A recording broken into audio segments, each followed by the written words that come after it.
Good morning, students.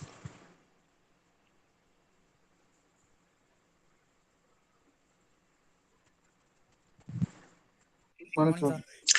Good morning. So today uh, we are going through one portion of the last module, waveform generator using op-amp. Waveform generator using op-amp. How to generate a waveform using an operational amplifier. How to generate a waveform using operational amplifier. The same topic is also in our lab. So here we mainly concentrate on the square, triangular and sawtooth waveform. Square, triangular and sawtooth waveforms. How to generate these types of waveforms using an op-amp. Only sinusoidal signals as input in our hand. But we want to make a square waveform. A square waveform means a waveform with equal time period for positive and negative half cycle. Triangular waveform means it's sharply increasing or sharply decreasing with equal periods. Sawtooth waveforms are nothing but the triangular waveform but different duty ratio. അതായത് നമുക്ക് generate ചെയ്യാനുള്ളത് square wave ഫോമും triangular wave ഫോമും സാട്ടൂത്ത് wave ഫോമുമാണ്. Triangular wave ഫോമും സാട്ടൂത്ത് wave ഫോമും കണ്ടാൽ ഒരുപോലെ ഇരിക്കുമെങ്കിലും അതിന്റെ വ്യത്യാസം എന്ന് പറയുന്നത് ട്രയാങ്കുലർ വേവ് ഫോമിൽ ഇൻക്രീസ് ചെയ്യുകയും ഡിക്രീസ് ചെയ്യുകയും ചെയ്യുന്ന ടൈപ്പ് വേവ് ഫോം ആണല്ലോ. അതിന്റെ പീരീഡ് രണ്ടും ഈക്വൽ ആയിരിക്കും ട്രയാങ്കുലർ വേവ് ഫോമിൽ. അതേസമയം സാട്ടൂത്ത് വേവ് ഫോമിലാണെങ്കിൽ സിഗ്നൽ ഇൻക്രീസ് ചെയ്യുന്ന അത്രയും ടൈം ആവണമെന്നില്ല, ഡിക്രീസ് ചെയ്യുന്ന ടൈം ചിലപ്പോൾ കൂടാം, ചിലപ്പോൾ കുറയാം. അപ്പൊ അതാണ് അതിന്റെ വ്യത്യാസം. സോ നമുക്ക് ഇതിന്റെ തിയറി എന്താണെന്ന് പരിശോധിക്കാം. A square wave oscillator. Square wave oscillator ഇത് വർക്ക് ചെയ്യുന്നത് ഒരു കപ്പാസിറ്ററിന്റെ ചാർജിങ് ഡിസ്ചാർജിങ് പ്രോസസ്സിനെ അടിസ്ഥാനമാക്കിയാണ്. Charging and discharging.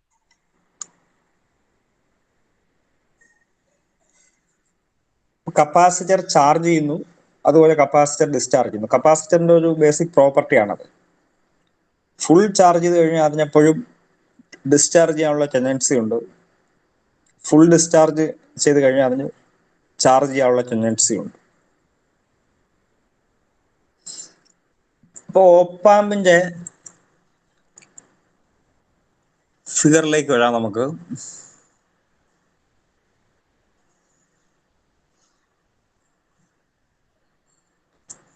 This is an op-amp named LM741. LM741 with two inputs, inverting and non-inverting. Inverting input means negative input, non-inverting is positive input. Here capacitor is connected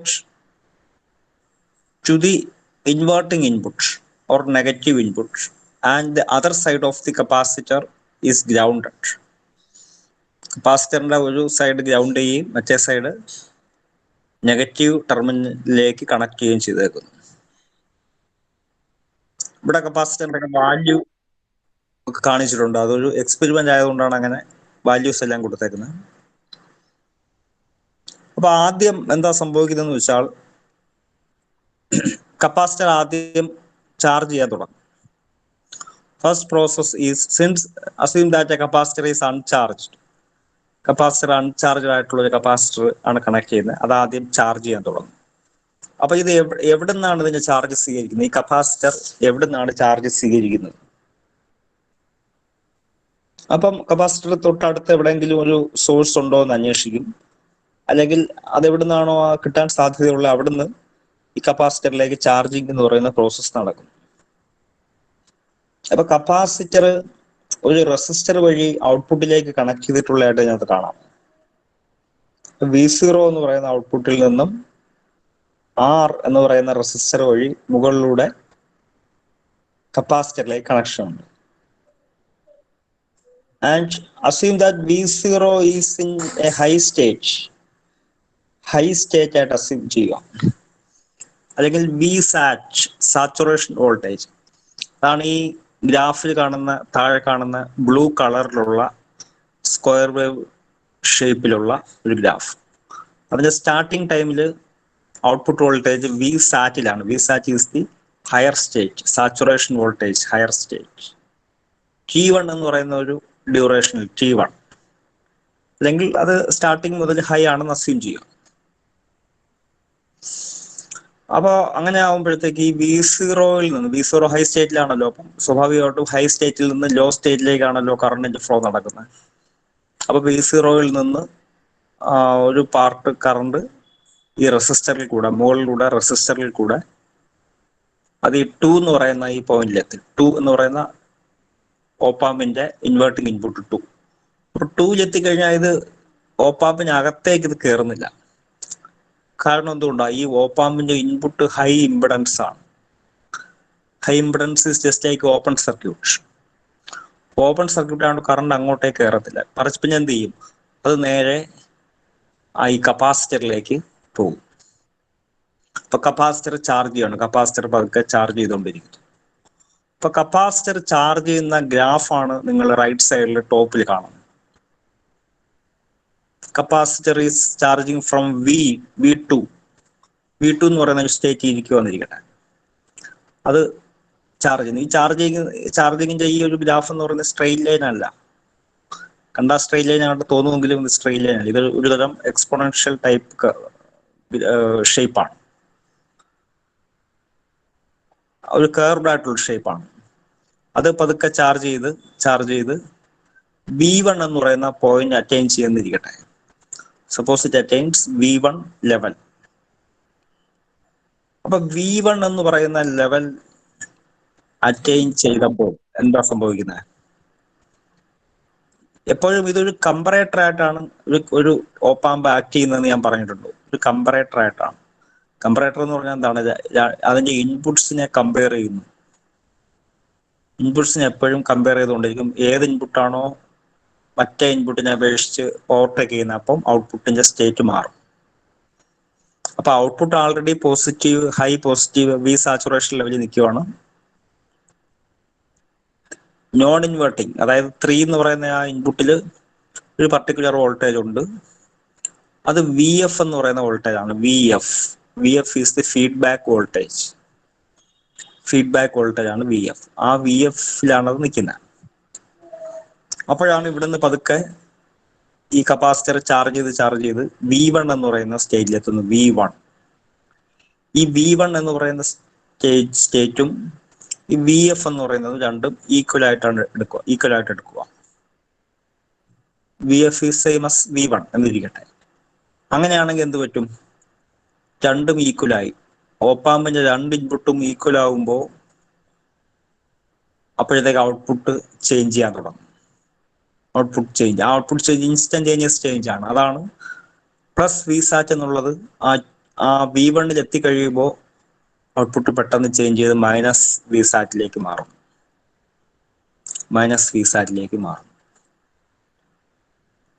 clear? അപ്പൊ അപ്പം output minus VSAT-ലെത്തി. ഈ output തന്നെയാണ് ഈ non inverting ഇൻപുട്ടിലേക്ക് connect ചെയ്തേക്കുന്നത് as A feedback connection. ആണ്. എന്ന് വെച്ചാൽ ഈ V0-യിൽ നിന്നും എല്ലാ ഔട്ട്പുട്ടും ഈ നോൺ ഇൻവേർട്ടിംഗ് 3-ൽ എത്തത്തില്ല. മറിച്ച് ഒരു പോർഷൻ മാത്രമേ എത്തൂ. ദാറ്റ് പോർഷൻ ഈസ് ബീറ്റയാണ് അതിനെ ഡിറ്റർമൈൻ ചെയ്യുന്നത്. ബീറ്റയുടെ വാല്യൂ എന്താണ്? Beta is equal to R2 by R1 plus R2. R2 divided by R1 plus R2. R2 R1 ഒക്കെ കൂടെ വാല്യൂസ് തന്നിട്ടുണ്ട്. അപ്പൊ അത് വെച്ചിട്ട് ബീറ്റയ്ക്ക് ഒരു വാല്യൂ കിട്ടി.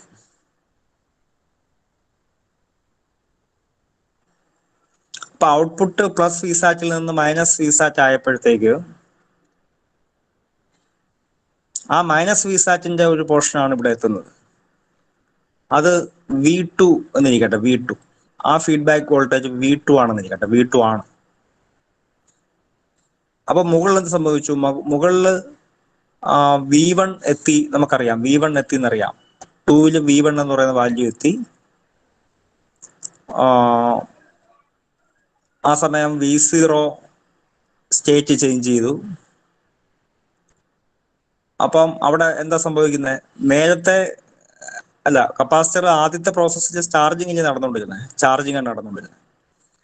ആ ചാർജിങ് V1-ൽ എത്തിയിട്ട് ആ സമയത്താണല്ലോ ഈ ഔട്ട്പുട്ട് V0 ചേഞ്ച് ചെയ്ത് നെഗറ്റീവിലേക്ക് പോയത്. അപ്പൊ എന്ത് ചെയ്യും? ഈ കപ്പാസിറ്റർ ഡിസ്ചാർജ് ചെയ്യാൻ തുടങ്ങും. കപ്പാസിറ്റർ ഡിസ്ചാർജ് ചെയ്യാൻ തുടങ്ങും. അത് ഡിസ്ചാർജ് ചെയ്യുന്നത് എങ്ങനെയാണ്? ഈ വന്ന വഴി കൂടെ തന്നെ, ചാർജ് ചെയ്ത അതേ വഴി കൂടെ തന്നെ കപ്പാസിറ്റർ ഡിസ്ചാർജ് ചെയ്യാൻ തുടങ്ങും. കാരണം ഈ V0 നെഗറ്റീവ് വാല്യൂ ആയതുകൊണ്ട്. അതാണ് ഈ കാണുന്ന രണ്ടാമത്തെ ഈ T2 എന്ന് പറയുന്ന ആ ഡ്യൂറേഷനിൽ കപ്പാസിറ്റർ ഡിസ്ചാർജ് ചെയ്യുവാണ്. എക്സ്പോണൻഷ്യൽ ആയിട്ട് ഡിസ്ചാർജ് ചെയ്യുന്നു. ഡിസ്ചാർജ് ചെയ്ത് എപ്പോഴാണോ V2 എന്ന് പറയുന്ന സ്റ്റേജിൽ എത്തുന്നത്, V2 എന്ന് പറയുന്നത് എന്താണ്? ഈ ഓപ്പാമ്പിന്റെ നോൺ ഇൻവേർട്ടിങ്ങിലെ വോൾട്ടേജ് ആണ് V2. ആ V2-ൽ എപ്പോഴാണോ എത്തുന്നത് ആ സമയം എന്ത് പറ്റും? അപ്പൊ ഇത് രണ്ടും ഈക്വലായി, ഇൻപുട്ട് രണ്ടും ഈക്വലായി, വീണ്ടും ഔട്ട്പുട്ട് ചേഞ്ച് ചെയ്യും. വീണ്ടും ഔട്ട്പുട്ട് മൈനസ് വിസാറ്റിൽ നിന്ന് പ്ലസ് വിസാറ്റിലേക്ക് ചേഞ്ച് ചെയ്യും. ക്ലിയർ? വീണ്ടും പഴയ പ്രോസസ്സ് റിപ്പീറ്റ് ചെയ്യുന്നു. വീണ്ടും എന്ത് ചെയ്യുന്നു? അതിന്റെ ഫീഡ്ബാക്ക് ഇവിടെ എത്തും. ഇവിടുത്തെ ഔട്ട്പുട്ടിലെ സ്റ്റേറ്റ് മാറി. അപ്പൊ വീണ്ടും കപ്പാസിറ്റർ ചാർജ് ചെയ്യാൻ തുടങ്ങും. അത് ചാർജ് ചെയ്ത് ഒരു പർട്ടിക്കുലർ ലെവലില് 3-ക്ക് ഏകദേശം തുല്യമാകുമ്പോൾ വീണ്ടും ഔട്ട്പുട്ട് ചേഞ്ച് ചെയ്യും. ആ പ്രോസസ്സ് വീണ്ടും കണ്ടിന്യൂ ചെയ്യും. ഇതാണ് ഒരു സ്ക്വയർ വേവ് ജനറേറ്റ് ചെയ്യുന്ന പ്രോസസ് എന്ന് പറയുന്നത്. How to generate a square wave form using an op-amp.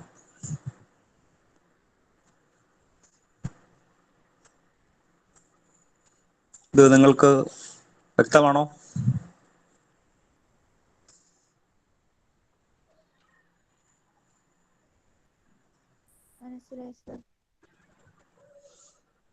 ആർക്കെങ്കിലും ഇത് കൺസെപ്റ്റ് മനസ്സിലാവാത്ത ആരെങ്കിലും ഉണ്ടോ?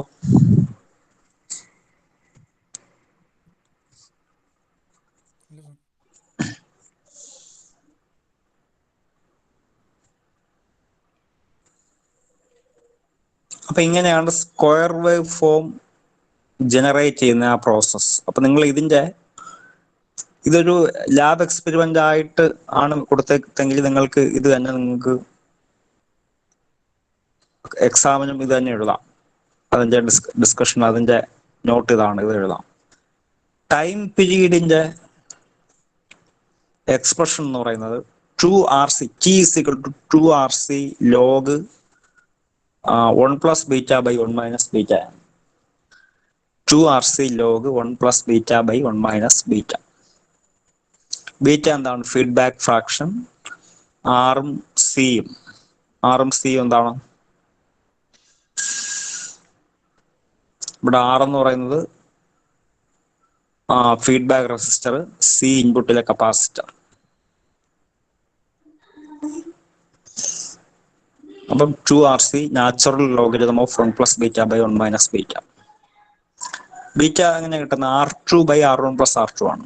R2 by R1 plus R2 ഉണ്ടോ? ഇവിടെ ബീറ്റ എന്ന് പറയുന്നത് R2, ഗ്രൗണ്ടിലേക്ക് കണക്ട് ചെയ്തേക്കുന്ന resistor divided by total resistance R1 plus R2.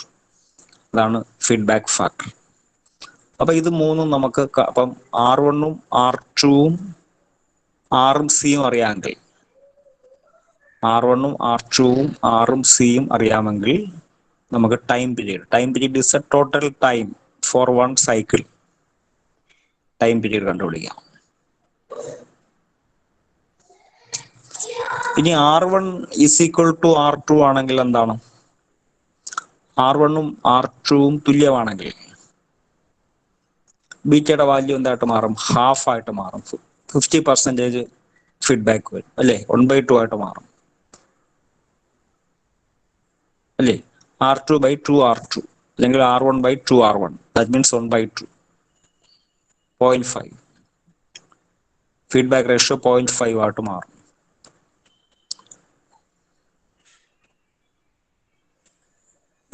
അപ്പൊ അത് 1 പ്ലസ് ബീറ്റ അപ്പൊ എന്തായി? 1.5 ആയി. 1 മൈനസ് ബീറ്റ 0.5 ആയി. 1.5/0.5 എന്ന് വെച്ചാൽ 3. ലോഗരിതം 3. 2RC log 3 എന്ന് കിട്ടി. So frequency of oscillation then becomes 1/2RC log 3. T-യുടെ reciprocal ആണ് frequency. So F is equals 1/2RC log 3. So അതിന്റെ ഫ്രീക്വൻസി ഓഫ് ഓസിലേഷൻ നമുക്ക് കണ്ടുപിടിക്കാം. അപ്പോൾ ഫ്രീക്വൻസി ഓഫ് ഓസിലേഷൻ ഏതിനേക്കാണ് ഡിപ്പെൻഡ് ചെയ്യുന്നത്? ആറും CA മാത്രമാണ് ഡിപ്പെൻഡ് ചെയ്യുന്നത്. ആറിനെയും CA മാത്രമാണ്.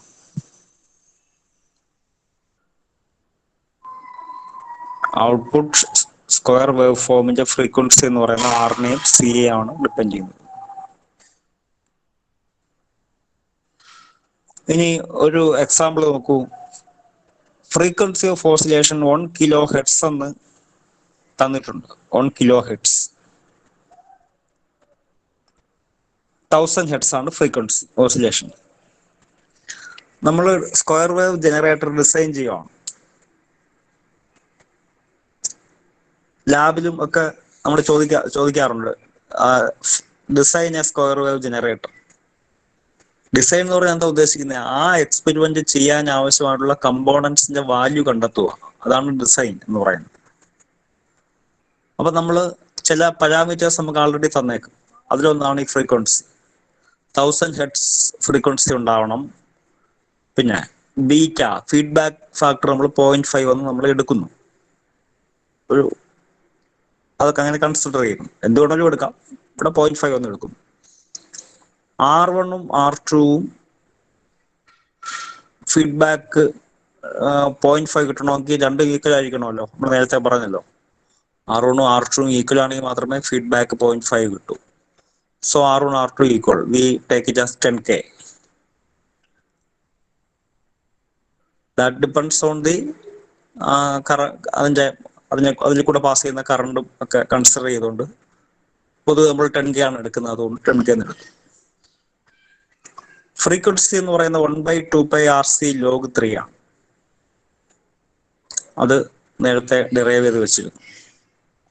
ഇവിടെ ആറും സിയും ഉണ്ട്. രണ്ട് പാരാമീറ്റേഴ്സ് ഉണ്ട്. രണ്ടും കൂടെ ഒരുമിച്ച് ഒറ്റ ഇക്വേഷൻ കണ്ടുപിടിക്കാൻ പറ്റത്തില്ല. If you have 2 unknowns, you must have at least 2 equations. If you have n unknowns, you should have at least n number of equations. അല്ലേ? അപ്പൊ രണ്ട് അൺനോൺ ആകുമ്പോൾ രണ്ട് ഇക്വേഷൻ വേണം. പക്ഷെ ഇവിടെ ഒറ്റ ഇക്വേഷൻ. അതുകൊണ്ട് സിയുടെ വാല്യൂ ഒരു അവൈലബിൾ വാല്യൂ കൊടുക്കുന്നു, 0.1 മൈക്രോഫാരഡ്. അത് കപ്പാസിറ്റർ 0.1 മൈക്രോഫാരഡ് കപ്പാസിറ്റർ അവൈലബിൾ ആണ്. അതുകൊണ്ട് അതിന് ആ വാല്യൂ കൊടുത്തു. Next our task is to find R resistor. അപ്പൊ എന്ത് ചെയ്യും? ഇക്വേഷൻ മോഡിഫൈ ചെയ്ത് R equals 1/2FC log 3 1/2 into C എത്രയാണ്? 0.1 into 10⁻⁻6 ആണ്. F 1000 Hz ആണ്. log 3 ലോഗരിതം ഇവിടെ നാച്ചുറൽ ലോഗരിതമാണ്. അതാണ് LN എന്ന് പറയുന്നത്, നാച്ചുറൽ ലോഗരിതം.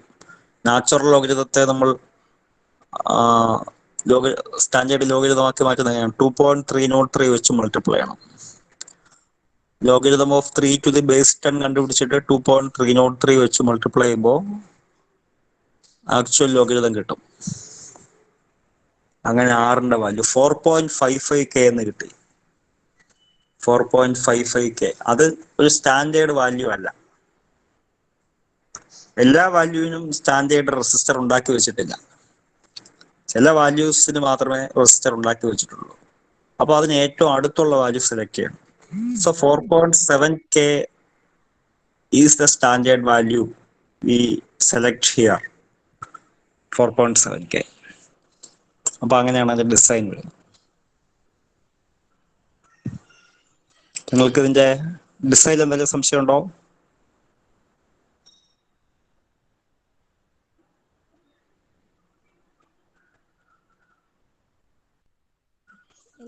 ഓക്കെ, സോ അപ്പൊ അതാണ്.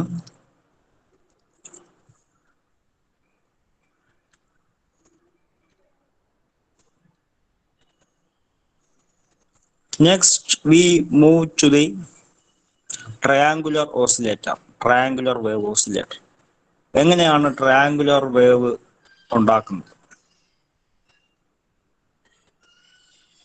ട്രയാങ്കുലർ വേവ് നമ്മളൊരു ഫംഗ്ഷൻ ജനറേറ്റർ എടുത്തു കഴിഞ്ഞാൽ അതിനകത്ത് ട്രയാങ്കുലർ വേവ് ഔട്ട്പുട്ട് ഉണ്ട്, നമുക്ക് ഇഷ്ടമുള്ള ഫ്രീക്വൻസിയിൽ കിട്ടും. അല്ലെങ്കിൽ ഒരു ഓസിലേറ്റർ ഓപ്പാമ്പ് ഇല്ലാതെ തന്നെ ഉണ്ടാക്കാം triangular wave.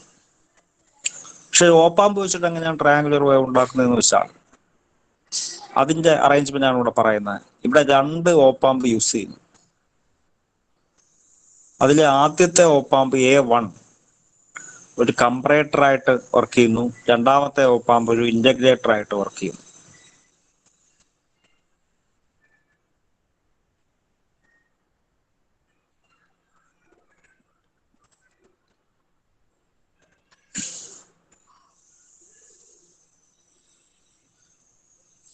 So you can see here,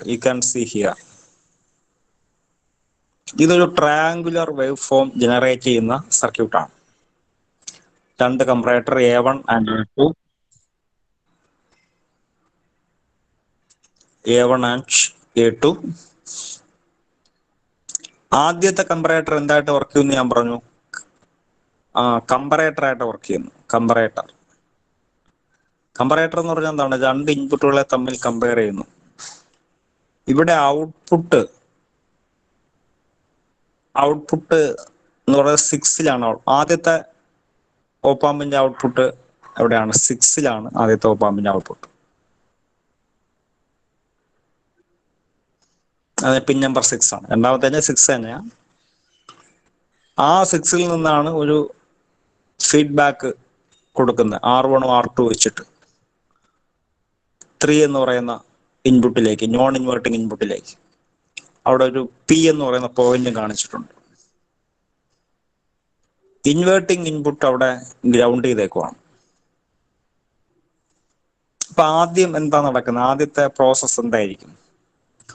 what should be the process in the first comparator, the first op amp?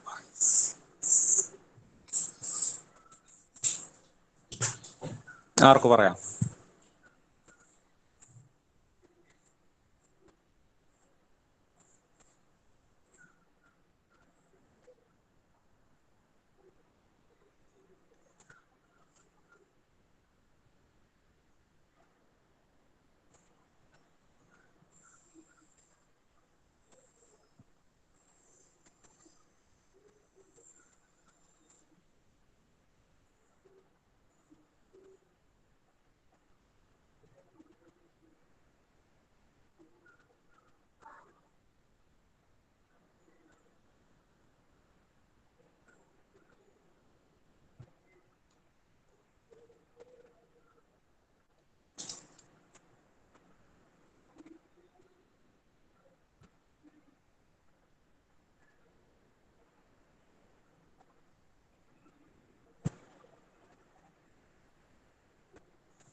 ആരും മിണ്ടാത്തോണ്ട് ഞാൻ പറയാം.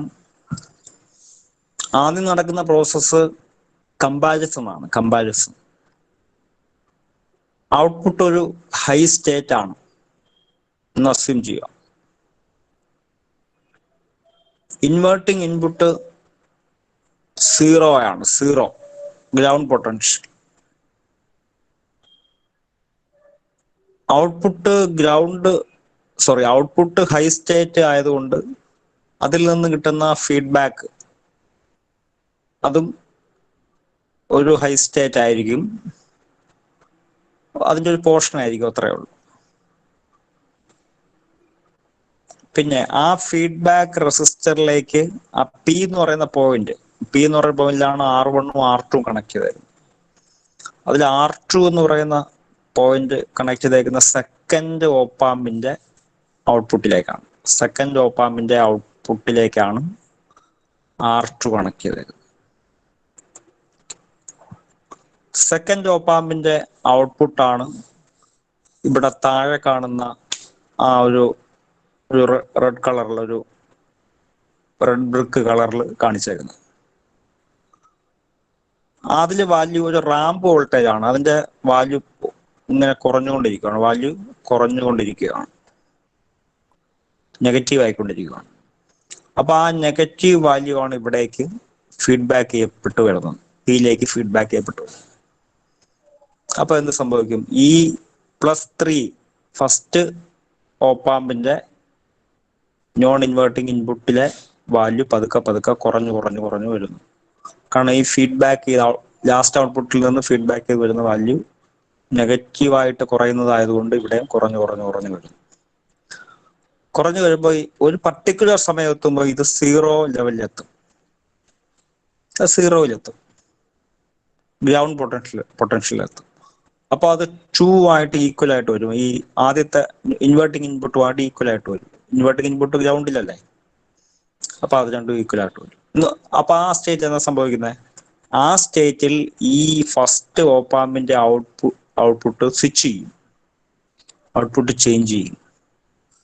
എന്ന് പറഞ്ഞാൽ നേരത്തെ പ്ലസ് വിസാറ്റിൽ ഇരുന്ന ബ്ലൂ കളർ പ്ലസ് വിസാറ്റിൽ ഇരുന്ന ഔട്ട്പുട്ട് ഈ പർട്ടിക്കുലർ ടൈമിൽ അത് എന്ത് ചെയ്യും? സ്വിച്ച് ചെയ്തു നെഗറ്റീവ് വിസാറ്റ് -വിസാറ്റിലേക്ക് മാറും.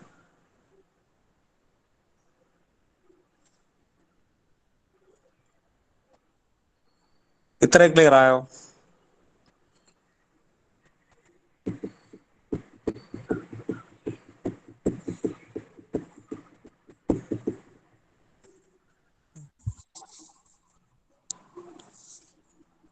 ക്ലിയർ ആയി sir.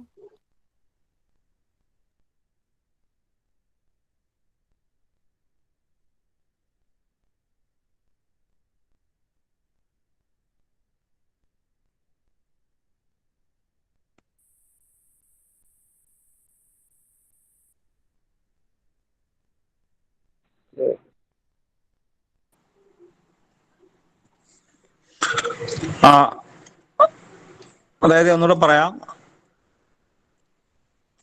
First op amp inverting input ground, non inverting ഇൻപുട്ടിലേക്ക് ഫീഡ്ബാക്ക് വരുന്നു.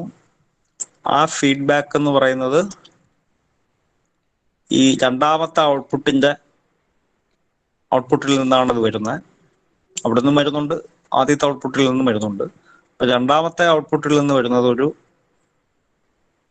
നെഗറ്റീവ് റാമ്പാണ്. എന്ന് പറഞ്ഞാൽ വോൾട്ടേജ് കുറഞ്ഞുകൊണ്ടിരിക്കുന്നു. ആ വോൾട്ടേജ് കുറഞ്ഞു വരുമ്പോൾ അതിന് അനുസരിച്ച് ഈ പി എന്ന് പറയുന്ന അവിടുത്തെ വാല്യൂം കുറഞ്ഞ് ഒരു പർട്ടിക്കുലർ കണ്ടീഷനിൽ എത്തുമ്പോൾ അത് 0-ലും താഴെ പോകണം, അല്ലെങ്കിൽ 0 ആവും. ആ സമയം രണ്ട് ഇൻപുട്ടും ഈക്വൽ ആവുന്നു. അപ്പം ഔട്ട്പുട്ട് സ്വിച്ച് ചെയ്യും. ഔട്ട്പുട്ട് നേരത്തെ ഹൈ സ്റ്റേറ്റിലായിരുന്നു, അത് ലോ സ്റ്റേറ്റിലേക്ക് മാറി. അപ്പം ഇതാണ് ആദ്യം സംഭവിച്ചത്. ഇനി അതേ സമയം തന്നെ രണ്ടാമത്തെ ഓപ്പാമ്പിൽ എന്ത് സംഭവിക്കുന്നു എന്ന് നിങ്ങൾ നോക്കുക. ഫസ്റ്റ് ഓപ്പാമ്പിൽ ഇത്രയും കാര്യങ്ങൾ നടന്നു. അതേസമയം രണ്ടാമത്തെ ഓപ്പാമ്പിലും അതിനനുസരിച്ചുള്ള കാര്യങ്ങൾ നടക്കുമല്ലോ. അവിടെ എന്തായിരിക്കും നടക്കുന്നത്? അവിടെ നടക്കുന്നത്, അപ്പൊ ആദ്യം എന്തായിരുന്നു? ആദ്യം ഈ 6-ല് അല്ലെങ്കിൽ ഫസ്റ്റ് ഓപ്പാമ്പിന്റെ ഔട്ട്പുട്ടില് +വിസാറ്റ് ആയിരുന്നു എന്ന് ഞാൻ പറഞ്ഞു, ഹൈ സ്റ്റേറ്റ് ആണെന്ന് പറഞ്ഞു. ആ ഹൈ സ്റ്റേറ്റ് ഒരു നെഗറ്റീവ് ഇൻപുട്ടിലേക്കാണ് കൊടുക്കുന്നത്. രണ്ടാമത്തെ ഓപ്പാമ്പിന്റെ നെഗറ്റീവ് ഇൻപുട്ടിലേക്കാണ് കൊടുക്കുന്നത്, ഇൻവേർട്ടിംഗ് ഇൻപുട്ടിലേക്കാണ് കൊടുക്കുന്നത്. ഇനി രണ്ടാമത്തെ കണ്ടീഷൻ എന്ന് വെച്ചാൽ ഈ രണ്ടാമത്തെ ഓപ്പാമ്പ് ഒരു ഇന്റഗ്രേറ്റർ ആയിട്ടാണ് വർക്ക് ചെയ്യുന്നത്. ഇന്റഗ്രേറ്ററിന്റെ പ്രത്യേകത നിങ്ങൾക്കറിയാം. റെസിസ്റ്റർ ഇൻപുട്ടിലും കപ്പാസിറ്റർ ഫീഡ്ബാക്ക് ആയിട്ട് വരും. കപ്പാസിറ്റർ ഫീഡ്ബാക്കും റെസിസ്റ്റർ ഇൻപുട്ടിലുമാണ് വരുന്നത്. അപ്പൊ ഇന്റഗ്രേറ്ററിന്റെ പ്രത്യേകത എന്താണ്? അത് ഒരു സ്ക്വയർ വേവ് കൊടുക്കുവാണെങ്കിൽ, ഒരു സ്ക്വയർ അല്ലെങ്കിൽ ഒരു കോൺസ്റ്റന്റ് ലെവൽ ഇൻപുട്ട് ഒരു ഇന്റഗ്രേറ്റർ കൊടുത്താൽ അതിന്റെ ഔട്ട്പുട്ട് എന്ത് ചെയ്യും? ഔട്ട്പുട്ട് കൂടി കൂടി കൂടി കൂടി പോകും, അല്ലെങ്കിൽ കുറഞ്ഞു കുറഞ്ഞു കുറഞ്ഞു റാമ്പായിട്ട് മാറും. ഒരു സ്ക്വയറിനെ റാമ്പായിട്ട് കൺവേർട്ട് ചെയ്യുന്നതാണ് ഇന്റഗ്രേറ്റർ എന്ന് പറയുന്നത്. അപ്പൊ ഇവിടെ ആദ്യത്തെ ഓപ്പാമ്പ് ഒരു പോസിറ്റീവ് ലെവൽ ആദ്യമേ ഹൈ ആയിട്ടിരിക്കുന്നു. ആദ്യത്തെ ഓപ്പാമ്പിന്റെ ഔട്ട്പുട്ട് അത് കൊടുത്തേക്കുന്നത് ഒരു ഇൻവേർട്ടിംഗ് പോയിന്റിലാണ്, ഇൻവേർട്ടിംഗ് ഇൻപുട്ടിലാണ്. സോ അതുകൊണ്ട് തന്നെ ഇതിന്റെ ഔട്ട്പുട്ട് എന്ന് പറയുന്നത് ഒരു നെഗറ്റീവ് ഗോയിങ് റാമ്പായിട്ട് വരും. Negative going ramp. അതാണ് ഇവിടുത്തെ ആദ്യത്തെ ഈ T1 എന്ന് പറയുന്ന സമയത്തിനുള്ളിൽ V01 ഹൈ ആയിരിക്കുന്നു. താഴെ കാണുന്നത് എന്താണ്? V02, that is the second op amp output. അത് നെഗറ്റീവ് റാമ്പ്, വോൾട്ടേജ് കുറഞ്ഞു കുറഞ്ഞു കുറഞ്ഞു വരുന്നു. ഇന്റഗ്രേറ്ററിന്റെ പ്രത്യേകത അതാണ് ഇവിടെ സംഭവിച്ചത്.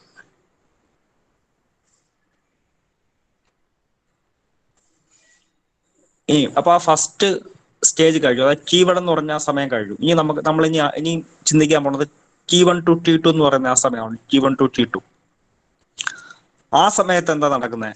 അപ്പൊ T1 എത്തിയപ്പം ഈ ഫസ്റ്റ് ഓപ്പാമ്പിന്റെ ഔട്ട്പുട്ട് മാറിയെന്ന് നമ്മൾ പറഞ്ഞല്ലോ. ഫസ്റ്റ് ഓപ്പാമ്പിന്റെ ഔട്ട്പുട്ട് സ്വിച്ച് ചെയ്തു, അതായത് ഹൈയിൽ നിന്ന് ലോയിലേക്ക് സ്വിച്ച് ചെയ്തു.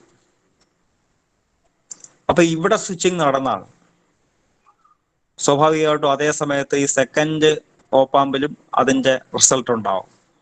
അപ്പം നേരത്തെ നെഗറ്റീവ് റാമ്പിലേക്ക് പോയിക്കൊണ്ടിരുന്ന സെക്കൻഡ് ഓപ്പാമ്പിന്റെ ഔട്ട്പുട്ട് ആ T1 എന്ന് പറഞ്ഞ സമയത്തുമ്പോൾ അത് വീണ്ടും തിരിച്ച് പോസിറ്റീവ് റാമ്പായിട്ട് മാറും.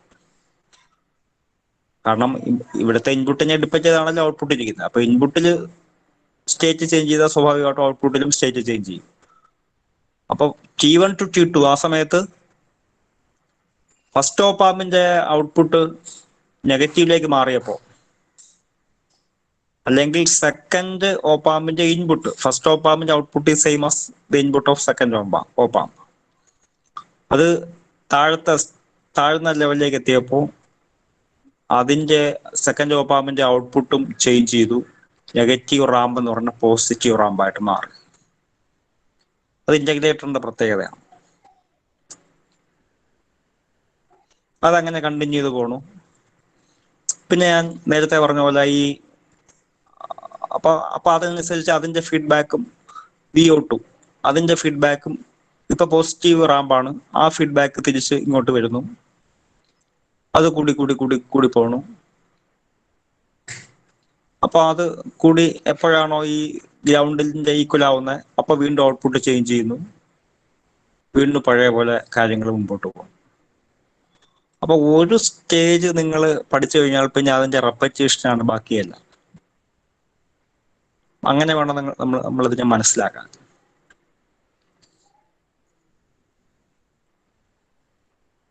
അപ്പൊ ഇത്ര മനസ്സിലാക്കുക. ആദ്യം ഫസ്റ്റ് ഓപ്പാമ്പ് ഒരു കമ്പറേറ്റർ ആണ്, സെക്കൻഡ് ഓപ്പാമ്പ് ഇന്റഗ്രേറ്റർ ആണ്. ഇന്റഗ്രേറ്ററിന്റെ ഔട്ട്പുട്ടാണ് ഈ താഴെ കാണുന്ന വേവ് ഫോം എന്ന് പറഞ്ഞാൽ negative ramp, positive ramp, negative ramp, positive ramp, അങ്ങനെ ഔട്ട്പുട്ട് കിട്ടും. ഫസ്റ്റ് ഓപ്പാമ്പിന്റെ ഔട്ട്പുട്ടാണ് ഈ ബ്ലൂ കളറിൽ കാണുന്ന ഗ്രാഫ്. അതിന്റെ ഔട്ട്പുട്ട് എന്താണ്? അതൊരു എന്ത് വേവ് ആണ്? ആദ്യം കാണുന്നത് ഒരു കമ്പറേറ്റർ ആണ്. അതുകൊണ്ടാണ് സ്റ്റേറ്റുകൾ ചേഞ്ച് ചെയ്ത് സ്ക്വയർ വേവ് ചേഞ്ച് ചെയ്ത് പോസിറ്റീവ് നെഗറ്റീവ് ഇങ്ങനെ മാറിക്കൊണ്ടിരിക്കുന്നു. അപ്പൊ ഈ രണ്ട് ഓപ്പാമ്പുകൾ ചേർന്ന കോമ്പിനേഷൻ ആണ് ഒരു ട്രയാങ്കുലർ വേവിനെ ഉണ്ടാക്കുന്നത്. അപ്പൊ ഇതാണ് നമുക്ക് ഇത് സംഗതി പ്രീറ്റ് ചെയ്യാതെ.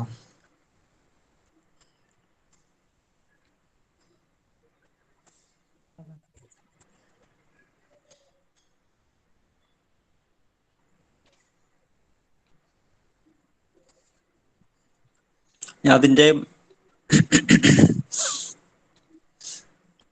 ഡിസൈൻ ഉണ്ട്. പിന്നെ അടുത്ത മറ്റൊന്ന് സാട്ടൂത്ത് വേവ് ഫോമാണ്. നമുക്ക് സമയം ഇനിയും കുറവായതുകൊണ്ട് സാട്ടൂത്ത് വേവ് ഫോം കൂടെ പറയാം.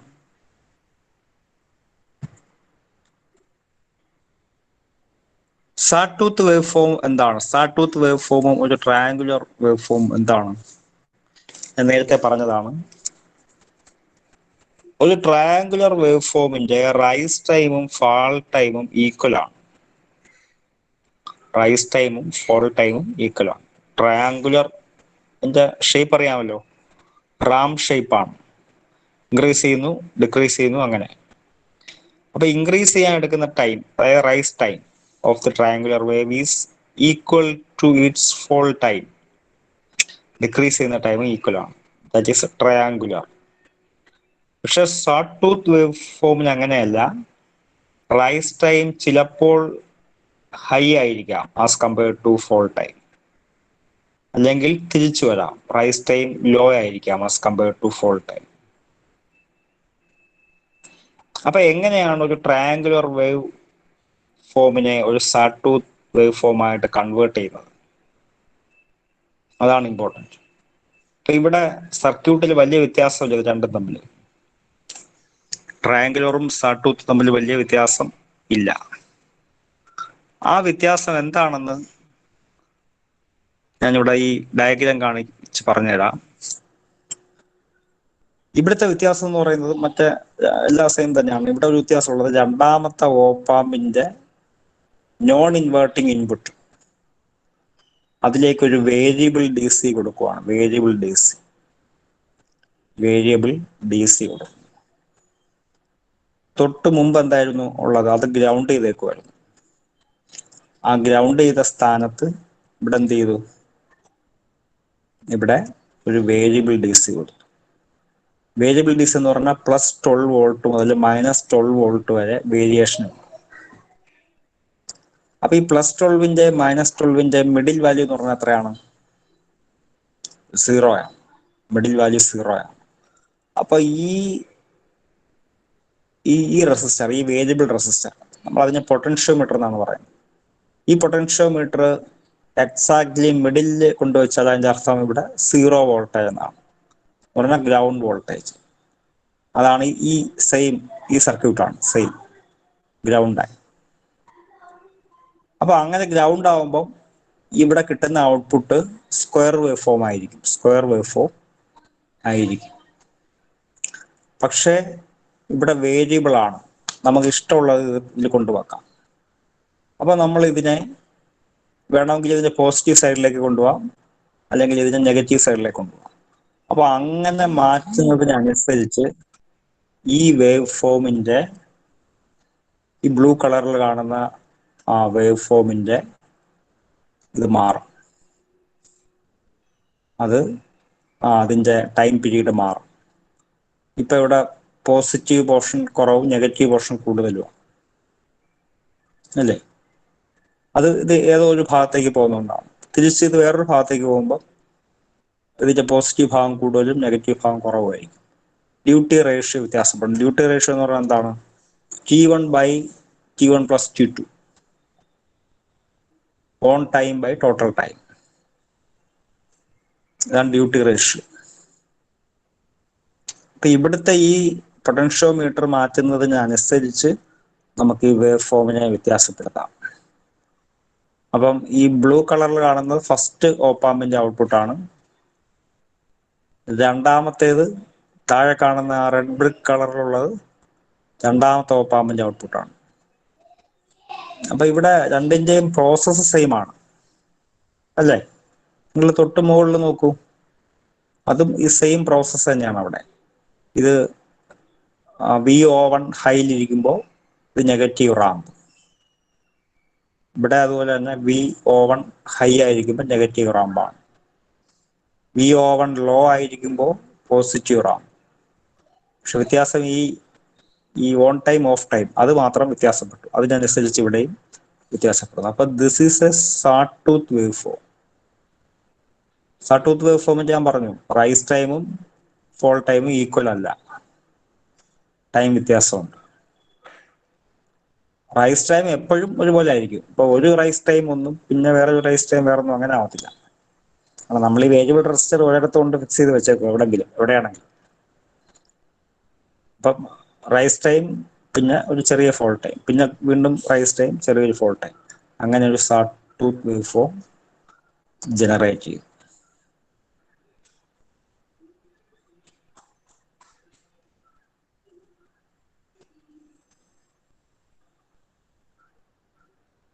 നിങ്ങൾക്ക് പറഞ്ഞത് മനസ്സിലായോ? സാർ മനസ്സിലായി. ഓക്കെ, അപ്പം നമുക്ക് നമ്മുടെ സമയം കഴിയാറായി. ഇനി 1 മിനിറ്റും കൂടെ ഉള്ളൂ. അപ്പം നമുക്ക് ഇനിയും ചെയ്യാനുള്ളത് അടുത്ത ലാസ്റ്റ് അവർ എനിക്ക് തോന്നുന്നു എന്താണ്, പ്രാക്ടിക്കൽ അല്ലേ. അപ്പൊ പ്രാക്ടിക്കലി നിങ്ങൾ ചെയ്യേണ്ടത് വി ലാബ് എന്ന് പറയുന്ന വിർച്വൽ ലാബ് എന്ന് പറയുന്ന ഒരു സോഫ്റ്റ്വെയർ ഉണ്ട്. IIT ഉള്ള സൈറ്റിലുണ്ട്. ഞാൻ ആ സൈറ്റ് നിങ്ങൾക്ക് പറഞ്ഞാണ്, www.vlab.in. അതിൽ കയറിയിട്ട് ഇലക്ട്രിക്കൽ ഡിപ്പാർട്ട്മെന്റോ അല്ലെങ്കിൽ ഇലക്ട്രോണിക്സ് ഡിപ്പാർട്ട്മെന്റോ കയറിയിട്ട് അതിനകത്ത് ഈ ലാബുണ്ട്, ഇലക്ട്രോണിക്സ് ലാബ് അല്ലെങ്കിൽ അനലോഗ് ഇലക്ട്രോണിക്സ് ലാബ് ഉണ്ട്. അതിൽ കയറി നിങ്ങൾ ഇതേ കാര്യങ്ങൾ ചെയ്ത് നോക്കണം. That is your work today. അപ്പൊ നിങ്ങൾ അതിൽ കയറുക. അതിൽ കയറി ഈ എക്സ്പെരിമെന്റ് നോക്കിയെടുക്കണം. അവിടെ കാണും സ്ക്വയർ വേവ് ജനറേറ്ററും സാട്ടൂത്തും റാമ്പും ട്രയാങ്കുലറും എല്ലാം കാണും. അത് നിങ്ങൾ പഠിച്ചിട്ട് നിങ്ങൾ അത് സക്സസ്ഫുൾ ആവുന്നത് പ്രസന്റ് ചെയ്യണം. അല്ലെങ്കിൽ അതിനെ പറ്റിയുള്ള ഡിസ്കഷൻ ആയിരിക്കും last class. Okay, thank you.